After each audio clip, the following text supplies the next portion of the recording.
বাসার সামনেই দেখলাম একদম ফ্রেশ টাটকা শাক বিক্রি করতেছিল। এখানে কলমি শাক নিয়ে এসেছি আর কচু শাক নিয়েছি। আজকে কচু শাকই রান্না করব।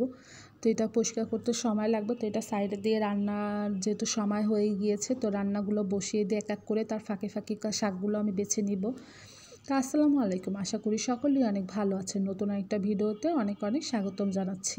তো আমি এখানে একটু গরুর মাংস নিয়েছি রান্না করার জন্য। গরুর মাংসের ভিতরে আমি এক এক করে সব মশলা দিয়ে দিচ্ছি। প্রথমে দিয়েছি পেঁয়াজ, আদা রসুন বাটা, এলাচ, দারচিনি, এক এক করে সব কিছু দিয়ে দিচ্ছি এখানে। তারপর দিলাম হলুদের গুঁড়ো, পরিমাণ মতো মরিচের গুঁড়ো, আমার যতটুকু মাংসের পরিমাণ আমি সেই অনুসারে দিয়ে দিচ্ছি। আপনারা যেভাবে রান্না করেন সেভাবে দিবেন। এখানে আদা রসুন বাটা দিয়ে দিচ্ছি, তার সাথে দিয়েছি আবার এলাচ, দারচিনি, তারপর ধনিয়া জিরার গুঁড়ো দিয়ে তেল দিয়ে এটাকে সুন্দর করে ভালো করে মেখে তারপর আমি এটাকে বসিয়ে দিব। তো ভালো করে মিক্স করে তারপর এটাকে আমি চুলায় বসিয়ে দিব। এইভাবেই গরু মাংসটা রান্না করলে আমার কাছে মনে হয় যেন বেশি ভালো লাগে।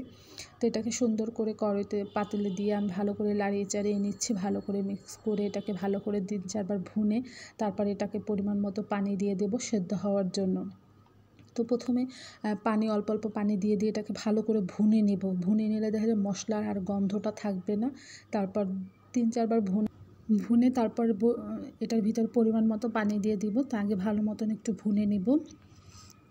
মাংসটা না যত ভুনবেন গরুর মাংস তত বেশি মজা লাগে। যত ভুনবেন দেখা যায় গরুর মাংসের ভিতরে মশলাটা ঢুকে যায়, আর পানির কারণে মাংসটা সেদ্ধ হয়ে যায়। তো যত ভুনবেন গরুর মাংসের স্বাদ তত বেশি বেড়ে যায়। তো এভাবে ভুনেই আমি রান্না করি, এতে গরুর মাংস আমার কাছে বেশি ভালো লাগে। তো আপনারা কীভাবে রান্না করেন অবশ্যই কমেন্ট করে আমাকে জানাবেন।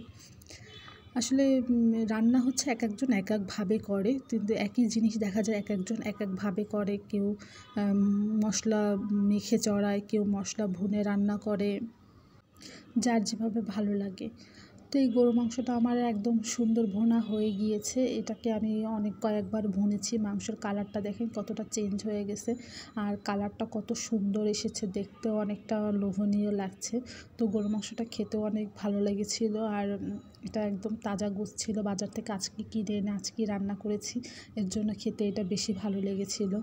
তো এইভাবে গরু মাংসটা আমি 2 বার ভুনেছি, আরও একবার ভুনবো। তারপরে এটার মধ্যে পরিমাণ মতো পানি দিয়ে দিব। গরুর মাংসটা এখানে আমার দেখেন কত সুন্দর কালার হয়ে গিয়েছে, ভুনাও কত সুন্দর হচ্ছে।